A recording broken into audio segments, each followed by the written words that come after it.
Donald Trump is having a meltdown this morning, and he is giving more fatal directives that will certainly backfire in his face, but unfortunately also backfire in the face of everybody in the world. Donald Trump is posting that the United States will essentially now serve as mercenaries and take over the Strait of Hormuz and charge everyone a fee to transit equal to 20% of their cargo, the pirate doctrine, as it's being called. This is what Donald Trump just posted moments ago. The Strait of Hormuz is effectively closed right now, by the way. We've only seen a few tankers associated with Iran leave, but Donald Trump says the blockade is now on. The oil market right now is just an utter disaster. It's going well past $80 a barrel very soon, and the economy is really getting crushed by this. Here's what Donald Trump posted. The Hormuz Strait is open and will remain open with or without Iran. We are reinstating the Iranian blockade, so named because it is only stopping Iran's ships or customers from entering or leaving. All other countries will have fair and open use of the strait. The USA will be, from this point forward, known as the guardian of the Hormuz Strait, and he puts that in caps. That's what the U.S. will be known as, Donald Trump says, the guardian of Hormuz. What are you making, some made-for-DVD movie? This is real life. What the hell is this? He goes on to say, but as such, and as a matter of fairness, we will be reimbursed at the rate of 20% on all cargo shipped for any and all costs necessary to do the job of providing safety and security to this very volatile section of the world. The process and formation will begin immediately. Thank you for your attention to this matter. And then he posts that the U.S. is now involved in what he refers to as a punitive expedition in Iran. He reposts that Donald Trump's action against Iran is already the third most successful punitive expedition in U.S. history, only exceeded by Jefferson's takedown of the Barbary pirates and his own capture of Maduro.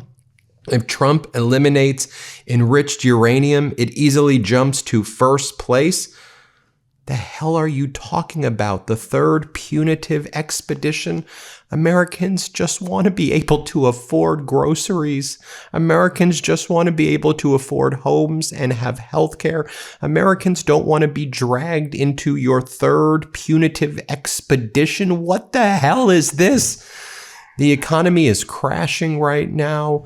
Oil prices are surging right now. People can't afford anything, and this is what he's posting. Iran isn't backing down. Donald Trump doesn't control the Strait of Hormuz.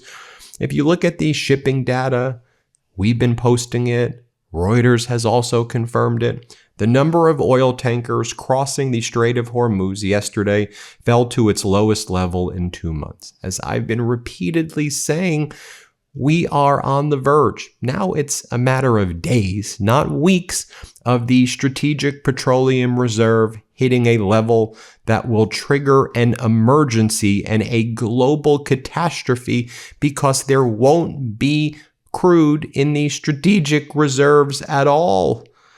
Just take a look at the shipping data. The ships aren't leaving. He's just making all of this up. Why do we have a deranged psychopath there who's now saying he's going to extort every ship 20%? And so here's the statement from the IRGC Public Relations in response.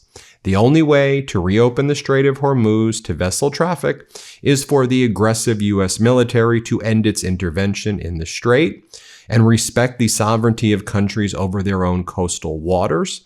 The continuation of these interventions will lead to even greater disruption, affecting the global oil and gas sector. As I've always said, Donald Trump is never capable of doing a deal. He hasn't done deals his entire life. He's always broken deals, committed fraud, and then used the idea of negotiation and deal to lure people into good faith discussions where he sucker punches you in the back.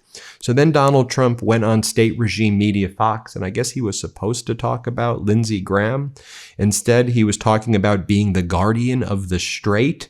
We're going to keep it. We'll be the guardian. We'll be reimbursed. We're going to get paid. We're going to be so rich. No, we're not. We're not going to be doing any of those things. What are you talking about? And nobody wants this. Here, play this clip. We hit them very hard last night. Every time they send a drone, we hit them very hard. But we had a deal. What nobody knows, we had a deal. It was a done deal. And then they broke it. They always break it. We've had 10 deals with these people. And so we're just going to hit them very hard. And we're going to keep the strait, and we'll probably run it. We'll become the guardian of the strait. Maybe we'll call it the guardian angel of the strait. And we should be reimbursed for that. When we do that, we're going to be reimbursed because the other nations are very wealthy. They're on our side.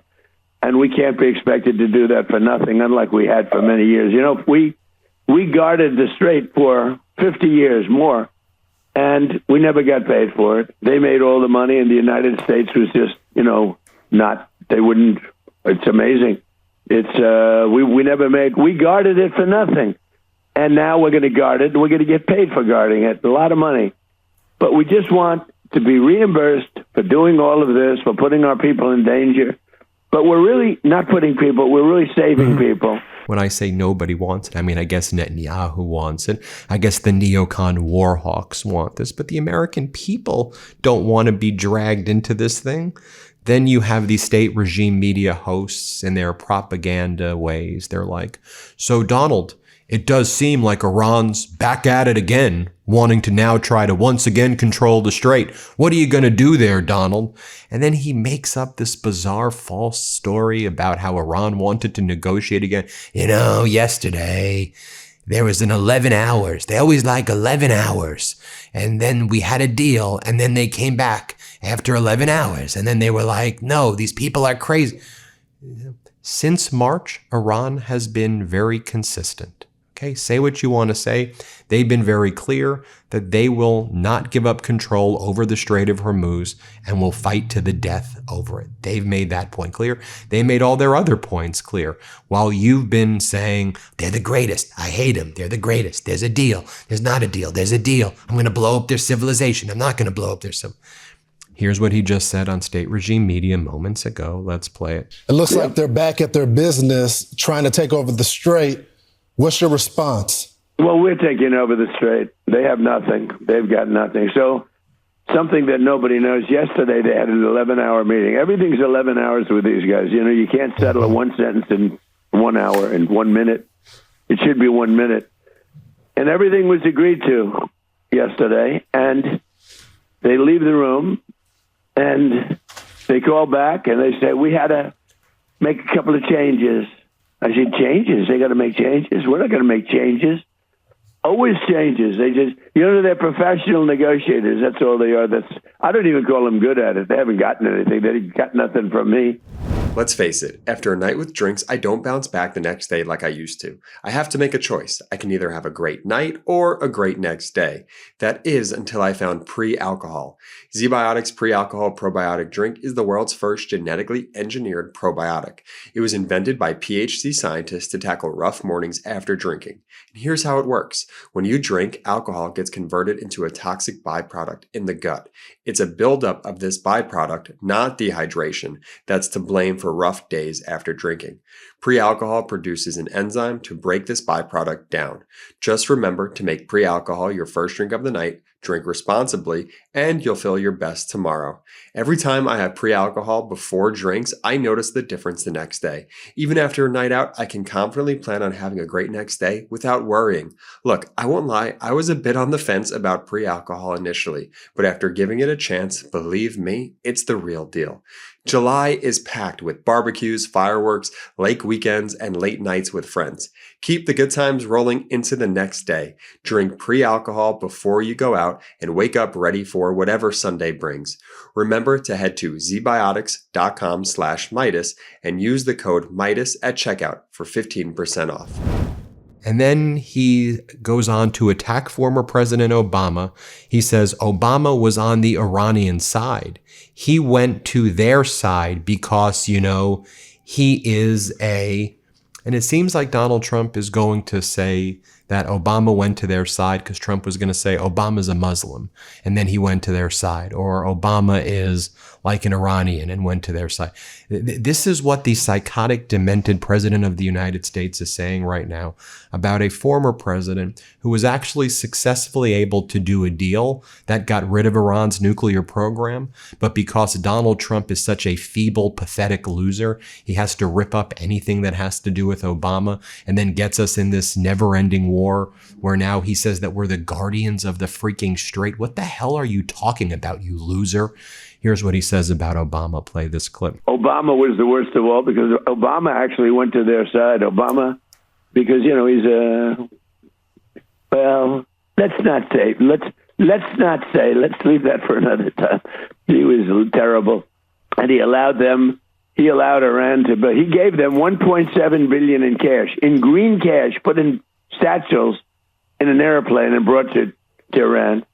$1.7 billion. Do you know what that is? Did you ever see $1 million in cash? This is $1.7 billion. It took up an entire Boeing 757, and they flew it to Tehran, and they gave it to people that were waiting at a plane. Can you imagine? And so as Donald Trump now escalates the war in Iran, and as I noted earlier, a ground invasion looks more and more imminent, more and more it looks like this escalation is going to result in a wider scale war. We're already seeing it regionally.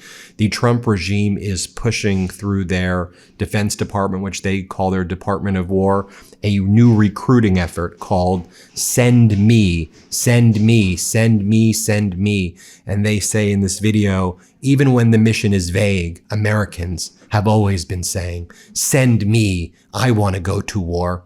Okay, that's coming from Donald Trump, a 5-time draft dodger who claimed bone spurs, who says that our veterans are suckers and losers. Pay attention to the propaganda they're putting out. They're saying, send me, whether the mission's vague, we will die for America. We will die for Trump. That's what they're saying here. Here, show this clip. Throughout our storied history, when soldiers said, send me, well-equipped or poorly equipped, it didn't matter whether they were stepping into a clear mission or a vague one, whether there were clear skies or raining, was always the determined reply. Every one of them, just like you, were called to serve something greater than themselves. Send me. And at the same time they're putting out those videos, one of the biggest neocons, Marco Rubio, is putting out videos right now, and he put out an op-ed and a video, why we're dismantling the international criminal courts. And he says it's now the job of the United States to dismantle and obliterate the ICC because the ICC prosecutes war criminals. And this is a video that Rubio released this morning. And he says it's one of the biggest threats facing the American people right now. He says it's the International Criminal Court. Why? Because they are further getting ready to escalate their war crimes. They've already committed war crimes over and over again. They've already aided and abetted genocide. That's why they're now saying, we're attacking the ICC. Send me. We'll attack the ICC. Do you see what's happening this morning? Here, play this clip. Of our shared way of life. But today, powerful people in faraway places want to take that away from us. They believe that they should be in charge of your laws, of your country, your life, and they don't care whether or not you agree. Halfway across the world, there's an institution that calls itself the International Criminal Court. Maybe you've heard of it, maybe you haven't. But chances are you don't know the names of its judges, of its prosecutors, or its president. And you shouldn't have to. But as we speak, the ICC and its friends are waging a war against our country, not with bullets or missiles, but with statutes and compacts and the force of so-called international law. When the ICC was born 24 years ago, they told us that it was merely a narrow backstop, a global court that would step in to prosecute only the gravest offenses, things like genocide and war crimes, and only when a nation's courts were unable to prosecute them on their own. But the truth is, it was something far more radical and extreme. It was a global tribunal staffed by unelected globalist bureaucrats who claim their power is almost unlimited. Meanwhile, Iran's not backing down. As noted before, Iran's IRGC spokesperson has been saying things like this: "We will not under any circumstances allow the United States to interfere in the management of the Strait of Hormuz. Not now, not ever." Also, Iran's foreign ministry spokesperson said the angel of death is just. This is regarding Lindsey Graham. "For such an individual whose entire life's legacy was malice and support for aggression, nothing but a dark record will remain in the minds of people.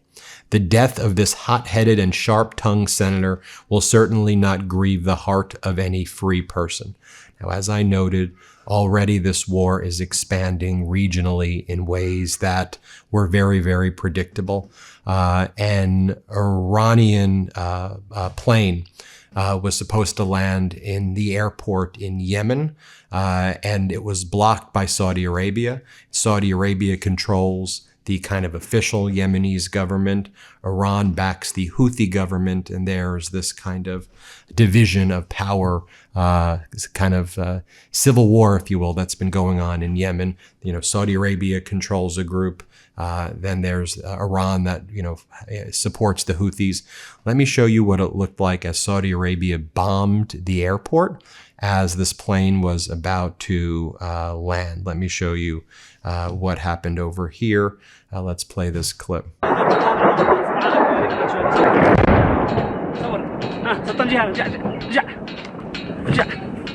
في هذه اللحظات مشاهدينا الكرام كما تشاهدون غارات جوية عدوانية على مطار صنعاء الدولي إلى حد الآن بغارتين استهدفت مدرج الهبوط والإقلاع هنا كما تشاهدون. الآن غارات عدوانية متواصلة.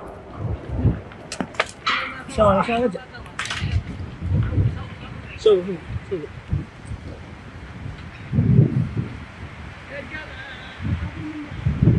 4 غارات.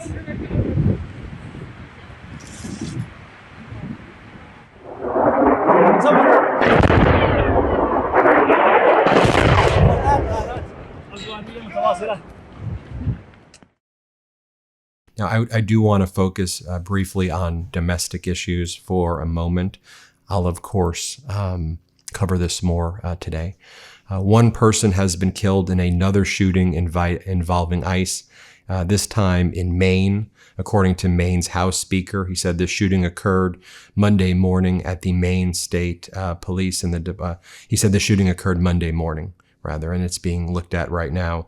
Authorities have not yet released any of the details, but there is a video right now of agents fatally shooting this individual. It's at a distance, so it's hard to see. But let me show you the video that's been released here. Play this clip.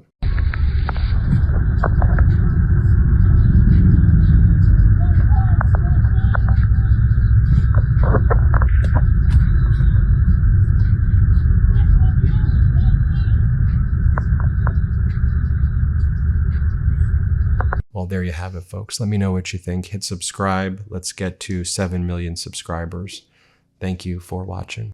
Want to stay plugged in? Become a subscriber to our Substack at MeidasPlus.com. You'll get daily recaps from Ron Filipkowski, ad-free episodes of our podcast, and more exclusive content only available at MeidasPlus.com.